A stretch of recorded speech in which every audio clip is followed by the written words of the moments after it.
Hagamos silencio, que hable el Señor. Buenos días, querida comunidad.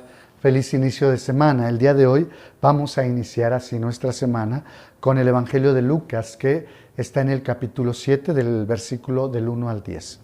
En aquel tiempo, cuando Jesús terminó de hablar a la gente, entró en Cafarnaúm. Había ahí un oficial romano que tenía enfermo y a punto de morir a un criado muy querido. Cuando le dijeron que Jesús estaba en la ciudad, le envió a algunos de los ancianos de los judíos para rogarle que viniera a curar a su criado. Ellos, al acercarse a Jesús, le rogaban encarecidamente diciendo: merece que le concedas ese favor, pues quiere a nuestro pueblo y hasta nos ha construido una sinagoga. Jesús se puso en marcha con ellos. Cuando ya estaba cerca de la casa, el oficial romano envió unos amigos a decirle: Señor, no te molestes, porque yo no soy digno de que tú entres en mi casa. Por eso ni siquiera me atreví a ir personalmente a verte.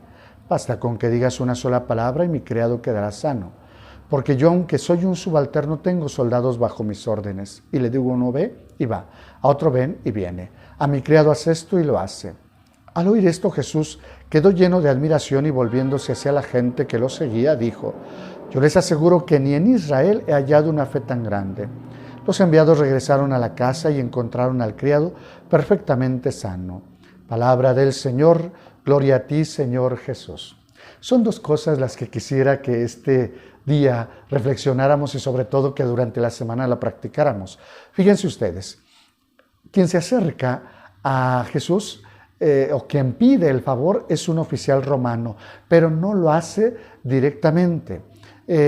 Y lo pide para alguien más, no para sí mismo, no para un familiar, sino para un criado que está en cama y que sufre mucho o que está a punto de morir.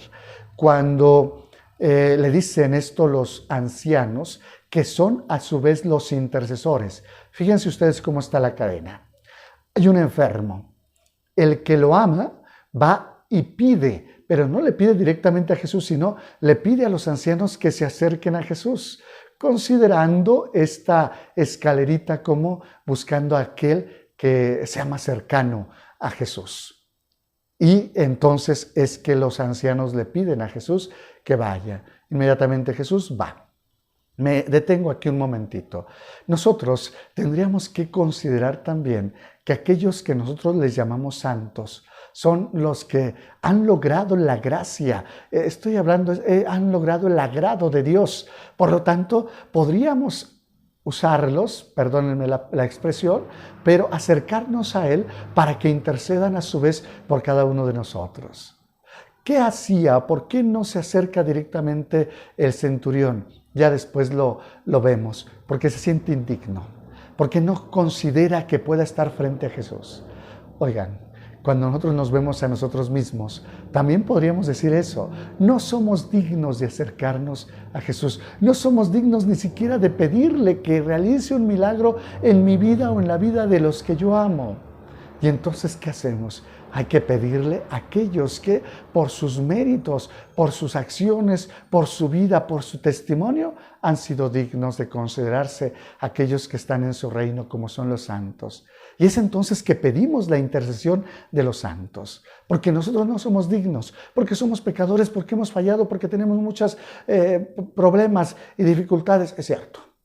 Pero hay alguien que puede interceder por nosotros y hay que acercarnos a esos ancianos, podríamos decirlo, en la fe, que son los santos, que ya supieron cómo acercarse directamente al Señor. A esos hay que pedirles. Claro, no descarto la otra opción de que tú puedas interceder por aquellos que no se acercan. No somos dignos, pero hay otros que se sienten más indignos que nosotros porque ni siquiera se acercan a la iglesia, ni siquiera van a misa, ni siquiera se confiesan. Y nosotros que lo hacemos y que tratamos de vivir una vida ahí más o menos, pues también tendríamos que fungir como intercesores.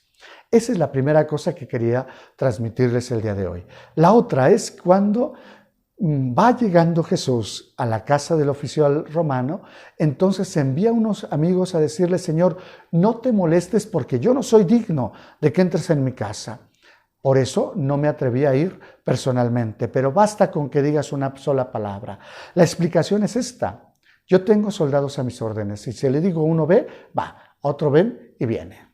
Por lo tanto, ¿Tú a quién tienes? Es decirle a Jesús, ¿tú a quién tienes bajo tus órdenes? Pues tú tienes bajo tus órdenes toda la creación. Por lo tanto, tú puedes ordenar que un cuerpo se restablezca o tú puedes ordenar que una enfermedad se aleje de ese mismo cuerpo. Tú puedes mandar que un miembro que no existía exista de la nada, porque tú eres el Todopoderoso. Eso es lo que quiere decirle el soldado. Tú tienes poder sobre todo, por lo tanto puedes sanar a mi criado.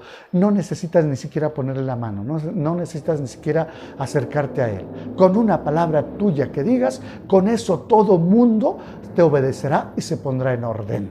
Esto es lo que quiere decirle. Vean ustedes por qué es alabada esa fe. Porque alcanza a descubrir que Dios es Dios y que puede hacer lo que Él quiera con una sola palabra que diga. Este es el segundo punto que quiero compartir con ustedes. ¿Por qué no le pedimos así? ¿Por qué no nos dirigimos a Jesús también así? Sabiendo que Él es todopoderoso y que Él puede hacer las cosas. Y entonces esperamos que las haga. Fíjense ustedes, cuando llegan los criados, el otro criado ya está sano. ¿Por qué? Porque simplemente la palabra de Jesús es sanadora, pero se necesita creer como aquel hombre cree. Dios quiere que ustedes y yo seamos primero de aquellos que pedimos con fe y que sabemos que vamos a obtener. ¿Por qué? Porque el Señor tiene el mandato sobre todo lo que existe. Así es tu oración y durante esta semana así pídele al Señor. El Señor es todopoderoso y tiene el mandato sobre todo lo que existe.